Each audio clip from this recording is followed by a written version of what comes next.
Good morning, YouTube, and welcome to Woodland Cemetery, which is in South Dayton. I did several videos from here before. Today is Labor Day, so I thought I'd do a few more videos from here before. This is the Waldo Street entrance. These gates erected in memory of Andrew Poulcher. At the end, that's Wayne Avenue right there. There's two main entrances. There's this one right here, and then there's the one on Woodland. It doesn't really matter which one you go in. Normally I go in the Woodland, the other one on the other end of the cemetery, which I guess is the one on the western half of the cemetery. I really don't expect there to be that many people here today, but just going to show some of the cemetery, show some more parts of it that I didn't really show before.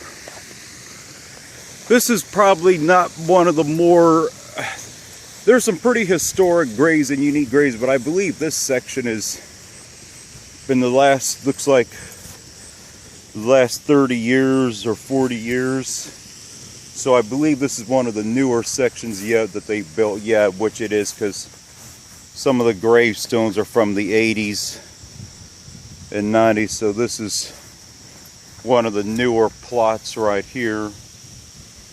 Can see somebody died in 2008. That's about 6 years ago. September 17th no, September 14th. Esther M. Laird.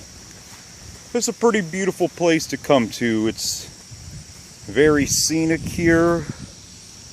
I really enjoy coming here to visit these old cemeteries. This is Dayton's oldest cemetery, and it's a pretty nice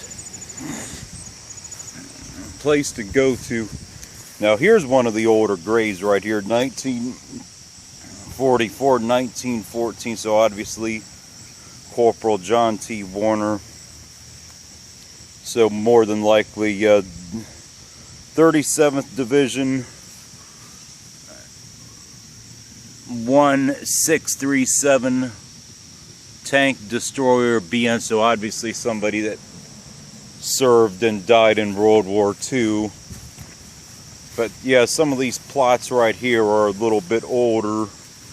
Right here, some of these were back in the 60s. And since the plots in this cemetery are very expensive. It can be anywhere from $2,000 to $10,000 just to get a plot back here. And now they say they still got plenty of room in the cemetery. They still got 100 acres that are still, not being used yet, which is true, because I do see some spots right over there that are bare, and I'm not sure if they could fit any right in this row or not, because I know they have to have a little bit of spacing by laws, but it's a pretty nice place. Yeah, I mean, I don't know for sure, but I think in this part of the cemetery is probably a little bit cheaper than the newer section. This is on the eastern side of the cemetery right here. But yeah, this is some of the graves that were in the 60s right here. I'm going to probably do a few videos from here today. I'm probably going to also come back here in the fall, because I really want to come back here in the fall and check this place out in the fall as well, just showing you guys some of the grave sites. There's where the fence, where the cemetery lot kind of ends at right here, but several different species of trees. I don't know all the names of them, but some pretty cool stuff here. Here's some from 1947 Francis, and obviously could have been his wife, possibly Lorena, I'm not sure. Alvy. Father Paul T. Neff, so obviously a Catholic priest right there, I'm assuming. Mother Laura Neff, so obviously their family was buried here, I'm assuming. 1947. Yeah, I mean, this part of the cemetery is not where you have the super fancy graves. I've showed that before in other videos, and that's why I said I believe you could probably get a plot pretty cheap in this part of the cemetery, because these stones are, I mean, although they're all special to everybody, these are not what you would consider the, you know, really high-end stones per se.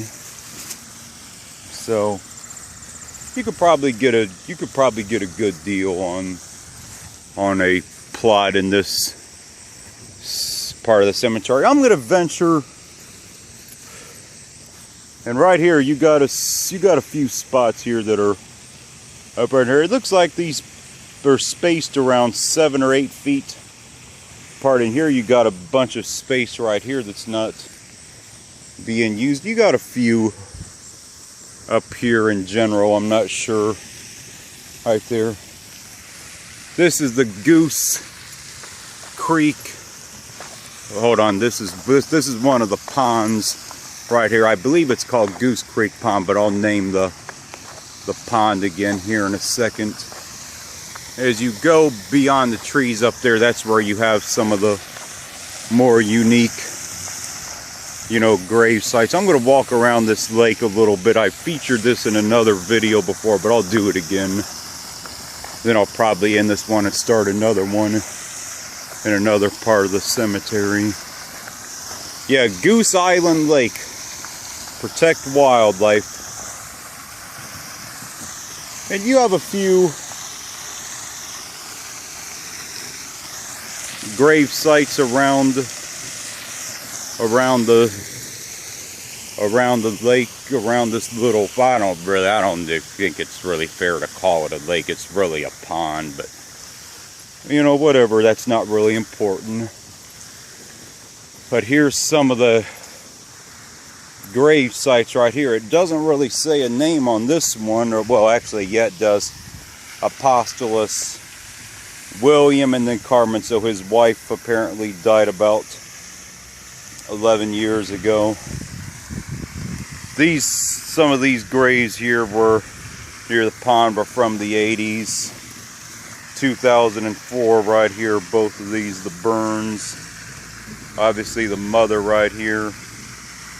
Well, actually, yeah, it looks like the mother or either older sister.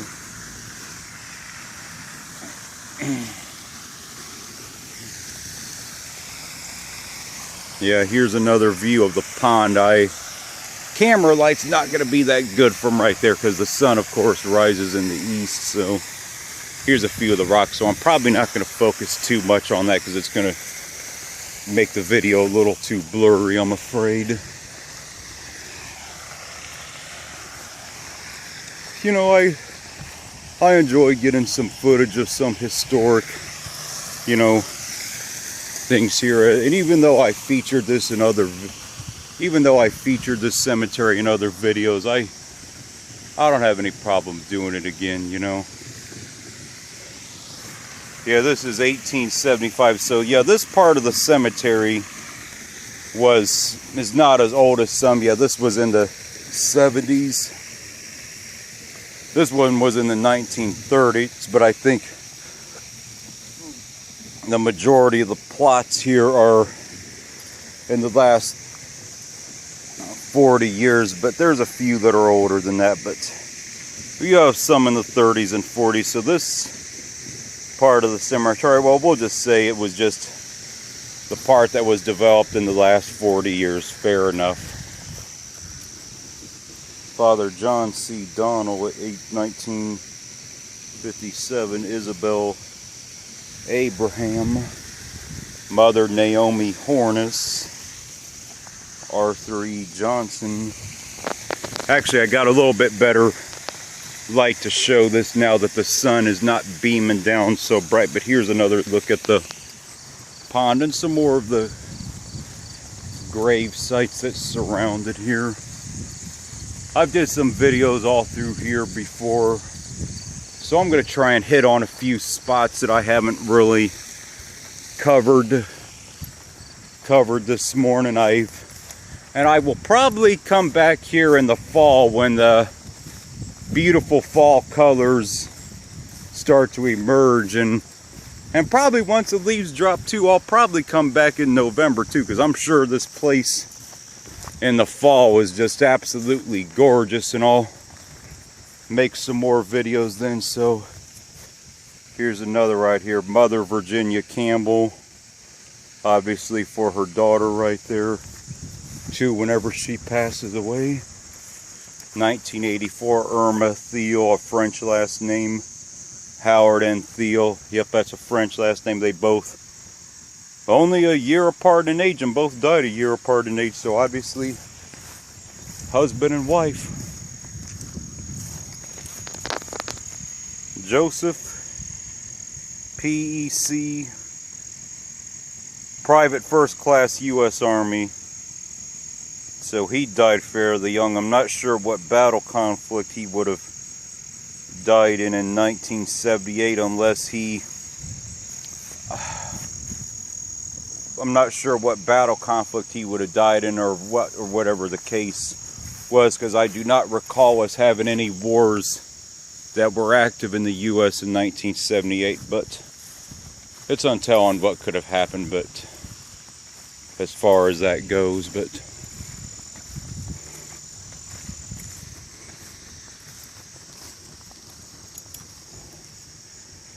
Morrison right here.